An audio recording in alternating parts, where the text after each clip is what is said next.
বিক্রমপুর গ্রামের দাপুটে জমিদার বিক্রম প্রতাপ।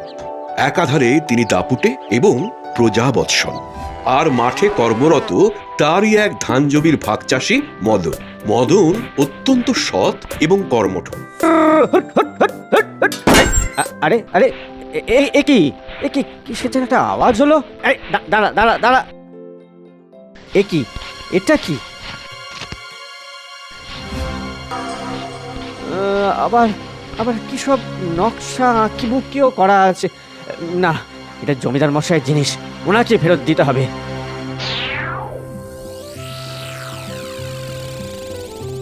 বাবু বাবু বাবু! আরে আরে আরে, কি হলো রে মদনা? তুই এরকম হাঁপাচ্ছিস কেন? আর তোর হাতে ওটা কি বলতো? এটা দেখাতেই তো আপনার কাছে নিয়ে এলাম। কই দেখি। দেখুন বাবু। ওরে সাবাস মদনা, তুই কি জিনিস এনেছিস রে মদনা? উফ, কি আনন্দ! আমাকে তো তুই গুপ্তধনের সন্ধান দিয়েছিস রে। হ্যাঁ, গুপ্তধনের সন্ধান।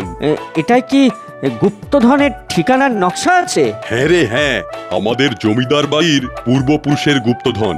অনেক দিন ধরে এর খোঁজ করছিলাম, কিন্তু কোথাও খুঁজে পাচ্ছিলাম না। এই নে, আজ তোকে 10 মোহর বকশিস দিলাম। আজ আমি খুব খুশি রে। গ্রামের জমিদারের এই গুপ্তধনের নকশা পাওয়ার কথা দিকে দিকে রটে যায়, আর সেই খবরটা মুখে মুখে এসে পৌঁছয় ওই গ্রামেরই মোড়ল মশাইয়ের কাছে। আচ্ছা ঠিক আছে ঠিক আছে, তুই আয়, এখন আমাকে একটা পরিকল্পনা করতে হবে। আচ্ছা মোড়ল মশাই, আমি এলাম তাহলে।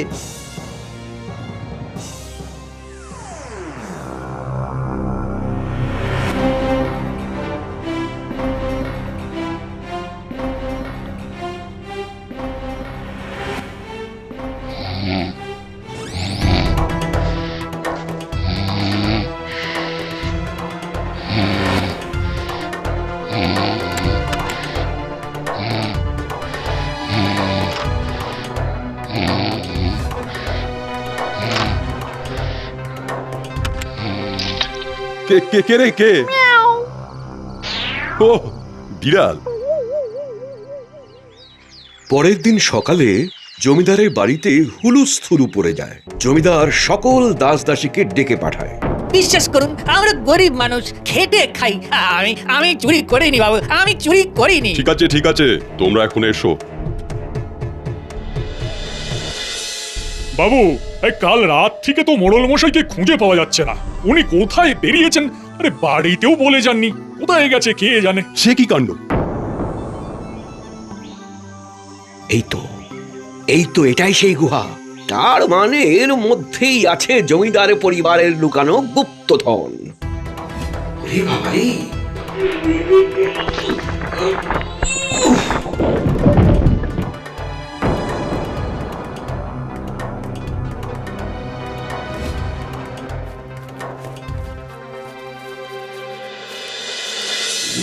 বাবা রে বাবা, কত সোনা! জমিদারের সব সম্পত্তি এখন শুধু আমার, শুধু আমার। এই গ্রামের সবচেয়ে ধনী আজ থেকে আমি।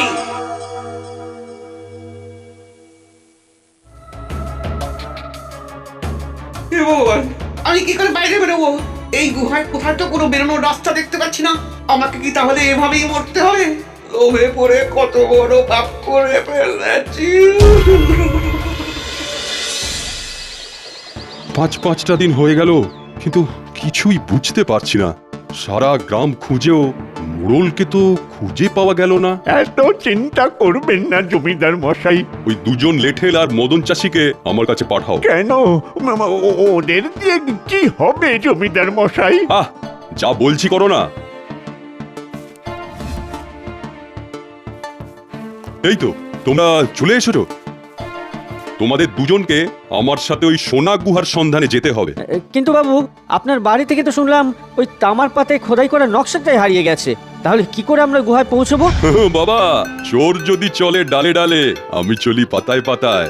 আমার এই আশঙ্কাটা শুরুতেই হয়েছিল, তাই আমি এই কাগজে ওই তাম্রপাতের নকশা সেই দিনকে শিল্পীকে ডেকে আঁকিয়ে রাখি। ও সত্যি বাবু, আপনার সত্যি বুদ্ধি আছে। আমার বিশ্বাস আমাদের গ্রামের মোড়ল মশাই ওই সোনা গুহার সন্ধানেই গেছে।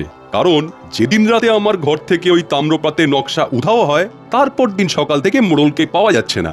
দুয়ে দুয়ে 4 মনে হচ্ছে। তাহলে তো বাবু ওই গুহাতে গেলেই দুধ কা দুধ পানি কা পানি হয়ে যাবে। হ্যাঁ, চলো চলো, আর দেরি না করে এগিয়ে যাই। একটু খাবার, একটু জল। বাবু, আমরা প্রায় কাছাকাছি চলেই এসেছি। আর হয়তো ওই একবেলার মতো রাস্তা। আমার শরীর যে আর চলছে না।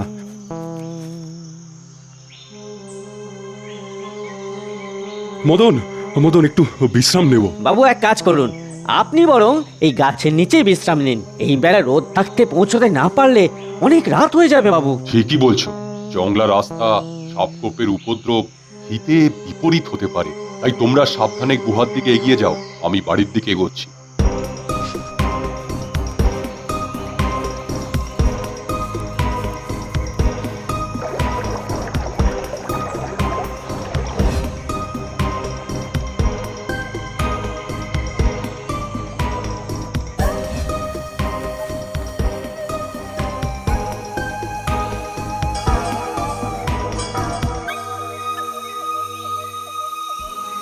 এরপরে মদন আর আরেকজন লেঠেল বিকেলের মধ্যে ওই সোনা গুহার সামনে পৌঁছায়।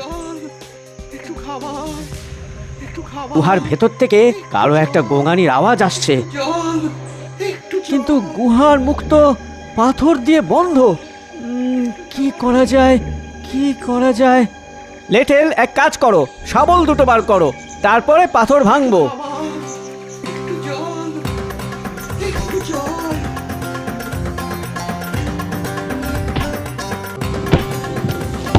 চোর লাগাকে এই শো, চোর সে বললো। এই শো।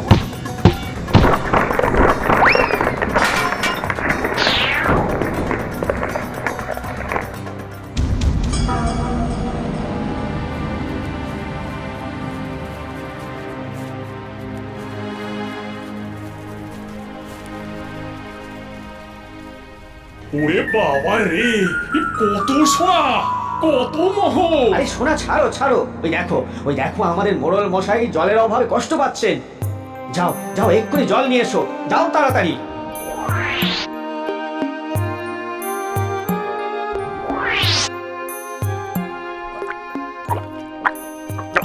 জমিদার মশাই আমাদেরকে পাঠিয়েছেন। উনি জানতেন যে আপনি এখানে আসবেন। আমাকে ক্ষমা করুন, আমি ক্ষমা তো জমিদার মশাই করবেন। চলুন আমাদের সাথে চলুন। আমার ভুল হয়েছে জমিদার মশাই।